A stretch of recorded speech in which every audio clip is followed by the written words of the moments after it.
Assalamualaikum warahmatullahi wabarakatuh. Halo sahabat Siti, bertemu lagi dengan saya Rini di Siti Rahma Podcast, Tanya Solusi pada Ahli. Di episode kali ini kita akan membahas tentang hamil anggur. Sudah hadir narasumber kita yang luar biasa, Dr. Anggun Pratisa, spesialis obstetrik ginekologi di Rumah Sakit Islam Siti Rahma. Apa kabar dokter? Alhamdulillah baik. Sehat ya dokter Sehat ya? banget. Musim hujan tapi tetap semangat. Wajib kita harus tetap semangat setiap hari ya. Luar biasa sekali. Nah sahabat Siti mungkin pernah bertanya-tanya, apa sih itu hamil anggur gitu? Apakah hamil anggur ini bisa dijelaskan secara medis gitu dokter? Iya. Kadang kalau kita di masyarakat awam ini diguna-guna nih. Iya. Nah seperti itu. Nah dokter, hamil anggur itu apa sih? Dan apa istilah medisnya? Oke, siap. Hari ini kita akan membahas sedikit tentang hamil anggur ya. Jadi kalau secara medis, hamil anggur itu disebut dengan mola hidatidosa. Atau ya bahasa awamnya itu adalah hamil anggur. Di mana itu adalah sebuah kehamilan yang perkembangannya tidak normal. Di mana ada dia janin yang tidak terbentuk atau malah sebagian janinnya ada, namun sebagiannya lagi itu berbentuk seperti gelembung-gelembung berisi cairan. Makanya digambarkan seperti gambaran hamil anggur. Oh, berarti itu bukan hanya istilah ya dokter, memang Bukan bentukannya istilah, seperti anggur. Karena secara penampakan memang ada bentuk seperti gelembung-gelembung yang berisi cairan. Oke. Nah, sehingga itu makanya disebutlah istilah awamnya seperti hamil anggur Hamil gitu. anggur. Sedangkan nama medisnya adalah mola hidatidosa. Di sini itu adalah bentuk tadi kehamilan yang dimana janin tidak berkembang secara normal. Jadi nanti ibunya akan mengalami beberapa gejala. Nanti biasanya pasien akan datang apabila sudah muncul gejalanya, dan itu akan diketahui dengan USG. Nah, tapi gitu. ini artinya memang pasien ini hamil gitu ya dok ya? Iya. Dari tes pack mungkin atau apa, memang hasilnya positif seperti Emang itu? positif hamil gitu. Jadi emang secara ini pasien akan datang itu dengan keluhan tidak head awalnya, tapi disertai dengan keluar flek. Oke. Iya, dengan keluar flek, kemudian nanti pasien akan otomatis kalau hamil pertama orang akan USG. Kalau sudah tahu hamil positif telah datang bulan USG. Nah, biasanya saat USG itu akan ditemukan seperti itu, atau malah pasien sudah bergejala. Ya, gejala Iya. awalnya seperti apa dokter? Kalau untuk gejalanya sendiri itu bisa satu udah pasti tidak datang bulan. Jadi atau kita sebut secara medis itu amenore. Jadi pasien sudah telat, sudah tidak datang bulan, itu pasti hamil kan. Iya. Kemudian biasanya kalau sudah berlanjut molanya atau hamil anggurnya, keluarnya adalah keluar flek atau perdarahan. Oke, persis sama dengan Iya, kayak seperti orang terancam keguguran misalnya gitu ya. Jadi itu emang termasuk perdarahan pada kehamilan muda atau trimester 1. Iya, kemudian tapi kadang ada beberapa pasien kalau kehamilan molanya sudah berlanjut, hamilannya berlanjut, itu memang pendarahan yang keluar adalah seperti gelembung mata ikan atau seperti hamil anggur. Emang bulat-bulat seperti itu. Nah, gitu. dokter kalau tadi di awal dokter menyebutkan bahwa kadang sudah ada terbentuk janin. Kadang belum sama sekali, tapi seperti anggur-anggur. Itu kalau dari gejala kita lihat sendiri tanpa kita berkunjung ke medis, itu bagaimana dokter? Ada spesifik pembedanya? Iya, jadi kan emang ada dua jenis dari hamil mola. Satu dengan hamil mola murni yang hanya ada gelembung mata ikan, yang ada atau hamil anggur murni. Atau yang kedua adalah hamil dia ada janin, tapi juga ada molanya. Oke. Tapi itu disebut dengan mola parsial. Kalau yang awal itu disebut dengan mola komplit, yang kedua adalah mola parsial. Kalau mola parsial ini janinnya ada, tapi kemungkinan besar perkembangannya tidak akan bagus. Iya, untuk gejala sendiri biasanya untuk ukuran perut itu tidak sesuai dengan normal. Selain yang tadi saya sebutin ya, yang tidak head, keluar flek atau perdarahan, atau malah perdarahan seperti gelembung-gelembung yang seperti anggurnya. Yang ketiga adalah itu ukurannya tidak sesuai. Makanya kalau ibu-ibu kok terasa saya hamilnya baru 2 bulan, tapi kok perut saya sudah terlalu besar ya? Oke. Iya, apalagi kalau udah punya pengalaman ya, kecuali kalau hamil pertama mungkin kurang tahu, tapi kalau udah hamil kedua, ketiga, kok kayaknya lebih progresif perkembangan kehamilannya. Itu juga harus dicari tahu gitu. Terus yang keempat, biasanya mual muntahnya berlebihan. Oke. Iya, jadi sampai parah banget, yang biasanya hamil 1-2 aman, kok yang sekarang mual muntahnya kok parah sekali. Itu kita juga harus mencurigainya. Jadi kalau ibu hamil ada 4 gejala yang tadi, sebaiknya secepatnya buat kontrol untuk melihat di USG apakah perkembangan janinnya normal atau tidak.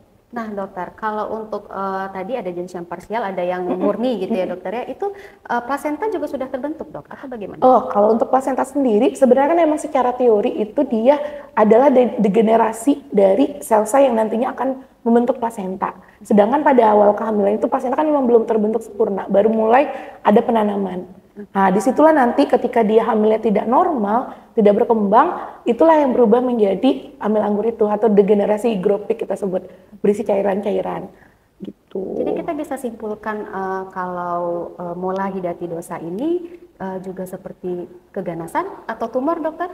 Jadi buat perjalanan untuk menjadi tumor atau keganasan sangat-sangat bisa.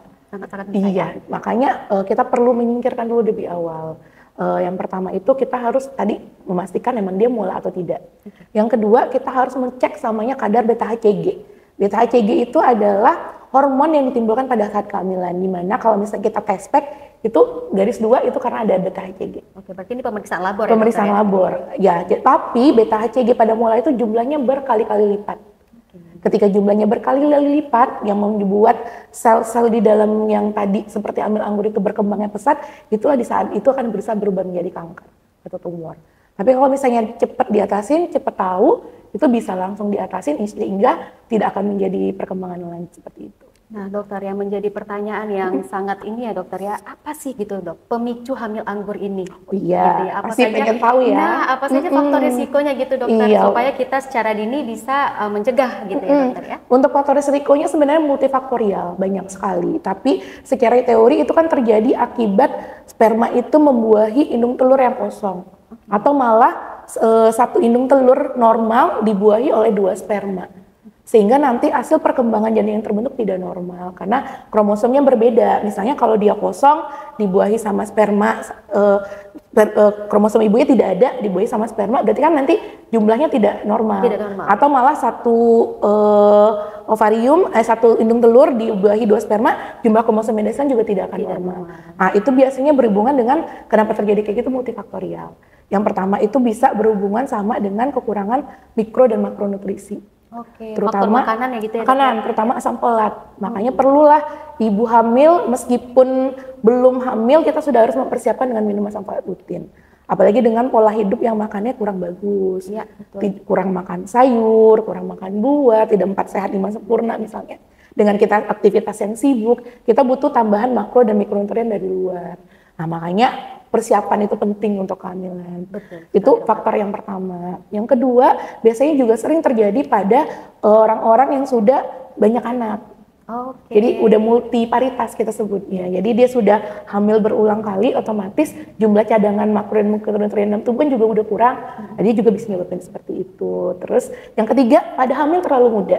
Oh, terlalu muda juga ini berisiko Iya, resiko ya? juga karena dia terlalu muda sekali, juga cadangan dia juga belum mencukupi. Sehingga hasil yang terbentuk juga tidak bagus. Kalau sudah terlalu tua dok, misalnya di atas umur berapa gitu yang kira-kira memperbesar Berisiko. Iya, di atas 35 tahun. Jadi terlalu banyak anak, terlalu muda atau terlalu tua juga faktor resiko.